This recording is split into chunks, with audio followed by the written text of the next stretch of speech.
Good morning, students. This is your Professor Ortega. I hope you had a great weekend and you are ready for another exciting learning week. And this week we will be learning or we'll be exploring how to find solutions to quadratic equations by completing the square and using the quadratic formula. But before we explore those different techniques, let's do a quick review on how to find a solution to a quadratic equations by factoring. Let's suppose we are given this example. X to the second power minus 3x equals to 2x. So the goal is to find those x values that will make this equation a true statement. So these are the steps that we need to think about it. Step number one, make sure that the right side is 0 by subtracting 2x on both sides. So we have done that here in the first step, and we subtracted negative 2x on both sides. By doing that, the goal is to make the right side 0, which is by adding the opposite of what we have. So we ending up with x to the second power minus 3x minus 2x equals to 0. Now, the second step is to write the left side in descending order, meaning from the largest power to the smallest power. So we're going to be having x to the second power minus 2x minus 3. So let's make this correction. Here is minus 3 equals to 0. Now, since the leading coefficient is 1, the step number 3 will be factoring the left side, factoring the left algebraic expression. So what we do is take the constant term, which is negative 3 right here, constant term, and find two numbers that multiplies to negative 3, but if you add them, will add to negative 2. And those two numbers are negative 3 times 1, which is negative 3. That's your constant term, check.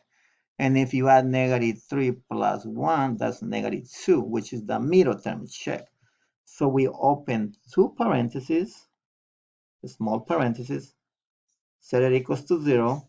And on the first term, we have x times x, which will give us x to the second power. And then we add those two numbers, negative 3 plus 1 in the second term. So if you see that, negative 3 and 1, those are the numbers that we were looking for. Now, step number 4 will be to set each one of these parentheses equals to 0. Since the right side is 0, we are allowed to do that. So we have x minus 3. Let me change the color. X minus 3 equals to 0, x minus 3 equals to 0, or x plus 1 equals to 0.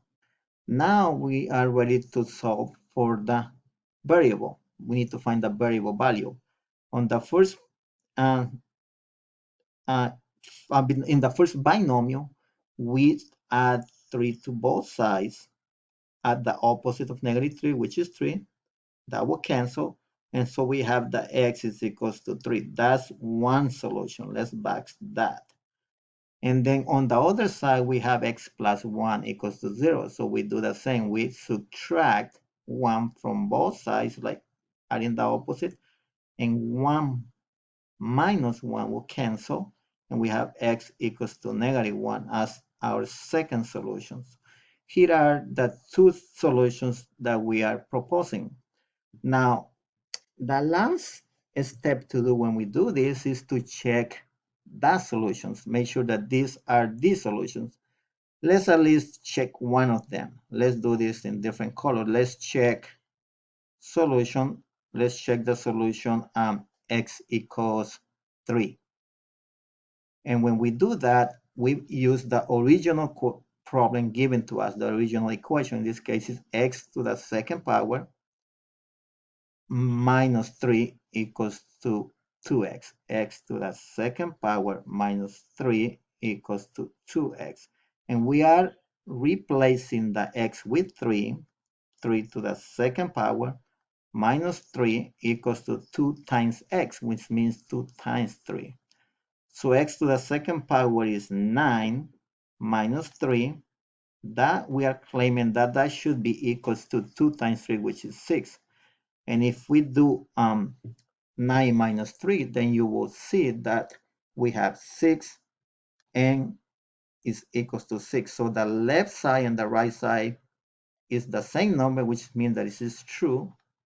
Therefore, our proposed solution x equals 3 is correct.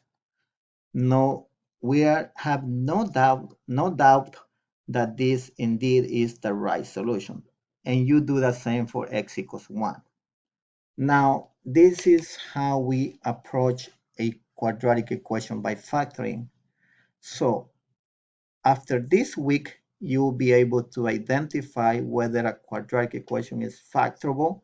So you can use this technique, which is fast and friendly, before you apply the second techniques that we're going to be learning this week, which is by completing the squared and using the quadratic formula. Those are the three different techniques of solving a quadratic equation by factoring. So I hope will be helpful to you, and feel free to reach out to me if you have any questions. Thank you, and I will be seeing you in the meeting this week.